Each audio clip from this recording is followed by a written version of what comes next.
Hello, எவ்வளோ நேரம் தான் வெயிட் பண்ணுறது? நான் தான் பண்ணுறேன். சாரி கட்டிட்டு வந்துட்டு இருக்கேன்டா. சாரி கட்டிட்டு இருக்கியா?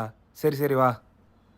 சிவப்பு கலர் புடவை, தலை நிறைய மல்லிகைப்பூ, அப்படியே நடந்து வந்தானா தேவதை மாதிரி எக்ஸ்பெக்டேஷன் இருப்பாள. ஓவரா இருக்கு. என்ன நடக்க போகுதுன்னு தெரியல.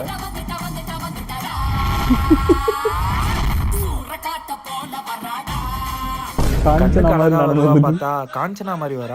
சை, சி இந்த பொம்பளைங்க எல்லாம் எப்படிதான் பொம்பளை வேஷம் போடுறாங்கன்னே தெரியல. ஒரு நாள் புடவை கட்டுறதுக்கு இப்படி அவியுது. உனக்கு மீச தாடிலாம் முளைக்கும் போது நினைச்சிட்டு நீ பொம்பளை இல்லை, நீ இப்போ வாயிலே ஒத்துக்கியா? வா போலாம். உட்கார். வாயில இருந்தே வந்துருச்சா? இதெல்லாம் வேலைக்கு ஆகாது. ஏய், என்ன என்னடி பண்ற? ஏறிலாம் உட்கார முடியாதுடா. அதான் ஜம்ப் பண்ணலாம்னு முடிவு பண்ணிட்டேன். இன்னும் ஏன் பைக் மேல ஜம்ப் பண்ணி உட்கார? சிவி பேய் படம் மாதிரி கழுத்துல ஏறி உட்காந்துக்கோ. ப்ரோ கரெக்டா தான் சொல்றாரு. டேய் சாரி கட்டியிருக்கேன், ஒரு பிக் எடுத்துக்கூடா. ஓகே. பார்க்க லட்சணமா இருக்க. இப்படியே ஒரு போட்டோ எடுத்து எங்க அம்மா கிட்ட காமிச்சா எங்க அம்மா நம்பிடுவாங்க நீ நல்ல பொண்ணுன்னு. போ போஸ் குறி.